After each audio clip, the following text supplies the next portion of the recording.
김예수님. 네, 어느덧 저의 마지막 강의입니다. 지난 시간 동안 저희는 아주 오래된 약속이라는 주제로 윤리신학의 다양한 주제들을 살펴봤습니다.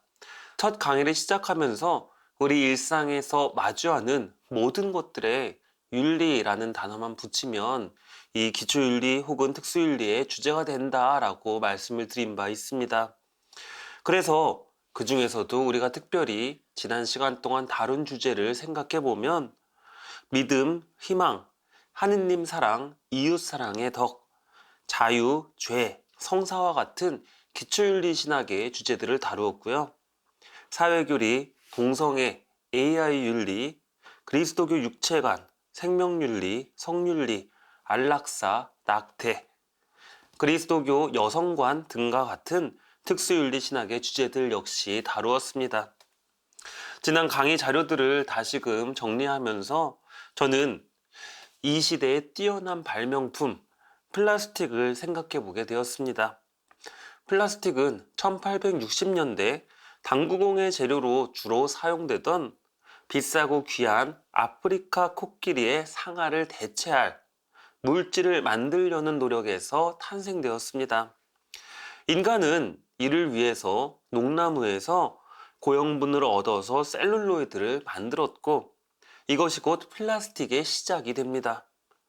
이를 시작으로 영화산업에 종이 필름을 대체하는 셀룰로이드 필름 롤이 개발되었고 1900년대에는 리에틸렌 비닐을 대량 생산함으로써 운송과 포장의 비용을 크게 줄이게 되었습니다. 1940년대에는 내구성을 갖춘 가정용 플라스틱 용기가 개발되었고 그 이후 일회용 수술 도구라든지 일회용 마스크, 인체의 인공기관을 제작하는 데까지 사용하게 되어 더욱더 유용하고 보편적인 소재로 각광받게 되었습니다. 만약 플라스틱이 없는 세상을 한번 생각해 봅시다. 코끼리의 상아는 계속해서 소모되었을 것이고 쇼핑백, 용기를 만드는 데 필요한 종이를 위해서 상상할 수 없는 만큼의 나무가 벌목되었을 것입니다. 이는 곧 생태계에 지대한 영향을 미칠 만큼의 분량일 것이고 결국 플라스틱은 본래 환경을 보호하기 위해서 매우 필수적이었다라는 것을 우리는 알게 됩니다. 하지만 이제 지금의 우리는 알고 있죠. 이 기술의 남용으로 인해서 현재 인간은 또 다른 환경 오염과 기상 변화를 맞이하게 되었다라는 사실을 말입니다. 결국 우리는 우리가 가지고 있는 것이 본래 유용한 것이다 라고 하더라도 이것이 지혜를 완성시키는 것은 아니다 라는 것을 깨닫게 됩니다. 가진 것의 힘과 부작용을 올바로 예측하고 사용할 수 없다면 결국 그것은 자기 파괴적인 힘을 불러온다라는 것이죠. 이는 곧 인간 존재를 실패로 이끌고 가기도 한다라는 사실을 바로 이 플라스틱 딜레마를 통해서 알게 됩니다. 오늘 강의를 정리하면서 갑자기 이 플라스틱 이야기를 하게 된 이유는 바로 지혜에 관해서 말씀드리고 싶었기 때문입니다. 윤리적 측면에서 지혜란 감정적인 반응을 통제해 이성과 지식이 올바른 행동을 결정하는 것을 말합니다. 이 지혜의 목표는 결국 올바른 행동, 즉 선과 악을 식별해 성공한 삶을 살아나가는 것이다 라고 할 수 있습니다. 그러므로 식별은 우리의 삶을 결정짓는 데 있어서 굉장히 중요하다라고 할 수 있겠죠. 플라스틱이 설사 좋은 것이다 라고 하더라도 이것을 어떻게 사용하느냐에 따라서 인간을 실패로 몰고 갈 수도 있듯이 우리의 삶에 주어져 있는 것들 또한 마찬가지입니다. 양심이라든지 자유와 같은 가치들을 어떻게 사용하고 식별하느냐에 따라서 우리의 삶은 실패의 길로 나아갈 수도 있고 성공의 길로 나아갈 수도 있다라는 것이죠. 결국 다시 한번 우리가 지난 시간 함께 했던 주제들을 생각해 보면 믿음이라는 것, 희망, 그리고 사랑, 그 밖에도 자유, 성사, 성과 같은 관련된 것들, 생명, 자, 이 모든 것들 하느님께서 우리에게 주신 매우 소중하고 유용한 것들입니다.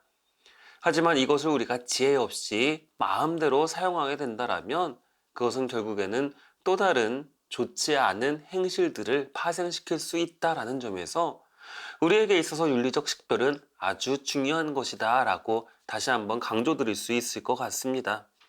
그렇다면 이러한 질문이 자연스럽게 제기될 것 같습니다. 그렇다면 우리가 지혜롭게 살기 위한 성공으로 나아갈 수 있는 식별의 기준은 과연 무엇입니까? 여러분은 과연 이 답에 대해서 어떻게 생각하시는지요? 성공을 그렇다면 과연 무엇이라 생각하십니까? 물질적 풍요 혹은 사회적 지위, 학벌 등이 성공의 기본 덕목으로 여겨질 수도 있습니다. 하지만 성공이 단순히 일시적인 것에만 그친다면 그것은 완전한 것이다 라고 할 수 없죠. 앞서 언급한 세속적인 것들은 유한한 시간과 공간 안에서만 허락되는 것들입니다. 자, 그렇다면 결국 완전한 것은 무엇일까요? 그것은 곧 영원한 것, 우리에게 있어서 하느님이다 라고 할 수 있습니다. 그래서 지혜서 8장 5절은 다음과 같이 이야기하죠. 살아가면서 많은 재산을 갖는 것이 바람직하다면 모든 것을 이루는 지혜보다 더 큰 재산이 어디 있겠는가? 하느님께서는 완전하신 분이며 우리를 영원한 생명으로 이끄시는 분이기 때문에, 그리고 영원한 생명을 선사하시는 분이기 때문에 세상의 어떤 성공보다 더 위대하신 분, 그리고 그렇기 때문에 우리의 모든 행동의 기준이 되어야 하는 분이다 라고 할 수 있습니다. 그러므로 인간이 하느님의 질서에 맞춰서 살아가고 그분이 우리에게 마련하신 좋은 것들을 올바로 사용하게 될 때 우리는 비로소 진정한 행복을 느끼게 되고 완전한 그리고 영원한 생명을 향해 나아가게 된다라는 것이죠. 즉, 우리는 이러한 식별을 통해서 지혜로운 사람이 된다라고 할 수 있습니다. 결국 성공을 위한 식별의 기준은 하느님이어야 하고 우리는 그 기준인 하느님의 가르침, 교회의 가르침을 지난 시간 동안 배웠다라고 생각하시면 좋겠습니다. 하느님께서는 인간이 지혜롭기를 바라십니다. 그리고 영원한 생명을 얻기를 바라십니다. 그래서 집회에서 24장 1절은 이렇게 이야기합니다. 지혜는 자신을 찬미하고 자신의 백성 한가운데에서 자랑하리라. 하지만 어리석은 인간은 종종 그 길을 벗어나곤 합니다. 구약 성경에 등장하는 아담과 하와, 카인과 아벨, 노아의 방주, 바벨탑 등의 이야기가 바로 이 어리석은 인간의 대표적인 표상이다라고 할 수 있죠. 그렇다면 하느님께서 억지로라도 인간을 선으로 이끄시면 좋지 않았을까라는 생각도 하게 됩니다. 좋은 감정들, 확실한 기준들만을 선사하셔서 인간이 올바른 길을 살아갈 수밖에 없게끔 만드셨다면 사실 하느님에게도 인간에게도 더할 나위 없이 좋았을 것이다 라고 상상해 보게 되는 것이죠. 그런데 생각해 보면 하느님께서는 놀랍게도 그렇게 인간을 창조하셨습니다. 즉, 좋은 감정, 사랑, 선의, 기쁨, 연민, 열정 등을 우리에게 선물해 주셨다라는 것이죠. 확실한 기준들 역시 마찬가지입니다. 첫 강의 때 말씀드렸던 것처럼 특별히 계명을 통해서 하느님께서는 우리에게 당신을 향해서 올바로 나아갈 수 있는 일종의 지도를 우리에게 명확히 주셨다라고 할 수 있습니다. 그리고 예수 그리스도를 통해서 진리가 너희를 자유롭게 할 것이다 라는 말씀 또한 선언하셨죠. 그 밖에도 양심을 통해서 이것은 행하고 저것은 피해라 라는 당신의 목소리를 우리에게 전해주기도 하십니다. 그럼에도 불구하고 인간은 여전히 종종 악을 저지르곤 합니다. 그렇다면 그 이유는 도대체 무엇 때문일까요? 그것은 역시 앞선 강의 때 말씀을 드렸던 것처럼 우리의 자유의지 때문이다 라고 할 수 있습니다. 하느님께서는 인간을 당신의 모상으로 창조하셨고 우리에게 자유의지를 주셨습니다. 이 자유의 주제를 우리는 6강에서 다룬 바 있는데요. 이 자유는 인간만이 지닌 특별한 것이다 라고 말씀을 드렸죠. 만약 자유가 없다면 인간은 철창 안에 갇혀 본성대로만 살아가는, 다른 존재를 아무리 파괴해도 어떻게 해도 어떤 책임도 지지 않는 이성이 없는 짐승과 다름없는 신세였을 것입니다. 이렇게 인간은 자유를 통해서 특별한 존재가 되고 스스로 생각하고 판단할 수 있는 더욱 존귀한 존재가 되었다라고 할 수 있죠. 결국 자유의지란 우리에게 있어서 하느님의 특별한 선물임과 동시에 앞서 이야기를 시작하며 말씀드렸던 플라스틱과 같다라고 할 수 있을 것 같습니다. 플라스틱이 인간에게 유용하고 특별한 가치를 지니는 좋은 것이지만 잘못 사용하게 될 경우 치명적인 물질이 되어버릴 수 있는 것처럼 우리가 자유의지를 어떻게 사용하느냐에 따라서 우리의 삶은 성공 혹은 실패로 나뉘게 됩니다. 그리고 실패에는 아주 자연스럽게 그에 대한 책임이 뒤따르게 되죠. 그러므로 우리는 이 자유의지를 올바르게 사용할 수 있도록 노력해야 합니다.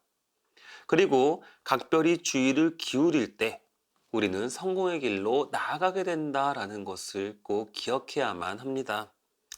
이를 위해서 하느님께서는 우리에게 그 길을 갈 수 있는 지도를 주셨다고 말씀을 드렸죠. 구약의 10계명 그리고 신약의 하느님과 이웃을 모두 사랑하라는 사랑의 이중계명, 이것을 통해서 우리는 더욱더 하느님께 잘 나아갈 수 있게 된다라는 겁니다. 이렇게 인간은 하느님과의 약속을 통해서 진정으로 자유롭게 되고 지혜롭게 됩니다. 그리고 영적 성공의 삶을 통해서 영원한 생명으로 나아가게 된다라는 것이죠. 윤리신학은 바로 이러한 하느님의 길을 보다 더 개인의 삶에 잘 적용할 수 있도록 돕는 하느님으로부터 맡겨진 지도를 읽고 판독할 수 있는 능력을 배우는 학문이다라고 할 수 있습니다. 저는 오늘 한 편의 시를 함께 공유하고 싶습니다. 제가 좋아하는 시기도 한데요. 리로이 존스라는 흑인 활동가가 쓴 노예의 쇠사슬이라는 제목의 시입니다. 이 시는 세 가지 주요한 키워드를 가지고 진행이 되는데 첫 번째는 노예, 두 번째는 자유인, 세 번째는 쇠사슬이라는 단어입니다. 저는 이 시를 읽을 때마다 노예가 윤리적 죄를 저지르고 있는 사람들을 의미하는 것 아닌가라고 생각하게 되고, 자유인은 하느님의 길을 걷는 사람들이구나 라고 생각하게 됩니다. 그리고 쇠사슬은 우리를 구속하고 있는 여러 가지 욕심들, 욕망들, 혹은 욕정들, 혹은 죄를 의미한다 라고 생각하게 되는데, 이것을 유념하면서 들어봐 주시면 감사하겠습니다. 노예는 윤리적 죄를 저지르는 사람, 자유인은 그리스도교인, 쇠사슬은 우리의 어떠한 욕심들이라고 생각하면 될 것 같습니다. 노예가 노예로서의 삶에 너무 익숙해지면 놀랍게도 자신의 다리를 묶고 있는 쇠사슬을 서로 자랑하기 시작한다. 어느 쪽에 쇠사슬이 빛나는가, 더 무거운가 등, 그리고 쇠사슬에 묶여있지 않은 자유인을 비웃기까지 한다. 하지만 노예들을 묶고 있는 것은 사실 한 줄의 쇠사슬에 불과하다. 그리고 노예는 어디까지나 노예에 지나지 않는다. 과거의 노예는 자유인이 힘에 의하여 정복당해 어쩔 수 없이 노예가 되어버렸다. 그들은 일부 특혜를 받거나 한자를 제외하면 노예가 되더라도 결코 그 정신의 자유까지도 양도하지는 않았다. 그 혈통을 자랑하고 선조들이 구축한 문명의 위대함을 잊지 않은 채 빈틈만 생기면 도망쳤다. 혹은 반란을 일으키거나 노동으로 단련된 강인한 육체로 살찐 주인을 희생의 제물로 삼았다. 그러나 현대의 노예는 스스로 노예의 옷을 입고 목에 굴욕의 끈을 휘감는다. 그리고 무엇보다 놀랍게도 현대의 노예는 스스로가 노예라는 자각이 없다. 뿐만 아니라 그들은 노예인 것을 스스로의 유일한 자랑거리로 삼기까지 한다. 이처럼 현대의 노예, 즉 죄의식이 없는 죄를 저지르는 현대인은 스스로 욕망, 성적 쾌락, 물질에 대한 욕심, 시기 질투, 좋은 옷, 좋은 집 등을 걸치고 목에 굴욕의 끈을 휘감고 있습니다. 그리고 한편으로는 자신이 노예라는 사실을 전혀 알지 못합니다. 그리고 그것을 심지어 자랑으로 삼기까지 하며 진정한 자유인, 즉 하느님의 말씀을 믿고 따르며 영원한 구원으로 나아가고 있는 우리 그리스도교인들을 비웃기까지 합니다. 그러면서 자신들의 쇠사슬을 자랑한다라는 것이죠. 내가 가진 세속적인 것이 얼마나 더 무겁고 화려한지 말입니다. 하지만 이 시에서 이야기하는 것처럼 이들은 어디까지나 노예일 뿐이죠. 그리고 자유인은 어떤 쇠사슬에도 얽매이지 않는 진정, 자유로운, 그리고 사랑하는 사람들입니다. 다시 한번 요한복음의 말씀을 떠올려 봅니다. 예수님께서는 유다인들에게 말씀하시죠. 죄를 짓는 자는 누구나 죄의 종이다. 즉, 죄를 저지르는 이들은 모두 노예의 처지와 다름없다라는 것입니다. 우리 또한 종종 죄를 저지르고 때로는 죄의 노예가 되기도 하는 것은 사실입니다. 하지만 너무 걱정하실 필요는 없을 것 같습니다. 우리에게는 해방자 주님이 계시고 성사를 통해서 우리의 죄를 용서받게 되기 때문입니다. 그렇기 때문에 예수님께서는 다음과 같이 말씀하시죠. 너희가 내 말 안에 머무르면 참으로 나의 제자가 된다. 그러면 너희가 진리를 깨닫게 될 것이다. 그리고 진리가 너희를 자유롭게 하리라. 그렇다면 주님의 말은 과연 무엇이겠습니까? 윤리적 측면에 있어서 그것은 앞서 말씀드린 바와 같이 주님께서 우리에게 주신 계명, 구약의 계명, 그리고 사랑의 이중계명이다 라고 할 수 있습니다. 이것은 아주 오랫동안 이어져 온 주님의 약속이고 진리이기 때문에 변하지 않을 것이다 라고도 이미 말씀드린 바 있습니다. 그러므로 우리는 아주 오래된 약속이라는 제목으로 지금까지 윤리 강의를 함께 나누어 왔다라고 할 수 있습니다. 마지막으로 지금까지 모든 과정을 시청해 주신 여러분들께 여쭤보고 싶습니다. 여러분은 지금 과연 행복하십니까? 진정으로 하느님 안에서 자유로우십니까? 만약 아직 불충분하며 더욱더 자유로워지고 싶다라고 생각하신다면 앞으로 주님의 말씀에 더욱더 귀를 기울이며 그분의 가르침을, 즉 그분의 오래된 약속, 계명들을 내가 과연 얼마나 행동으로 실천하고 있는지 돌아보시면 좋을 것 같습니다.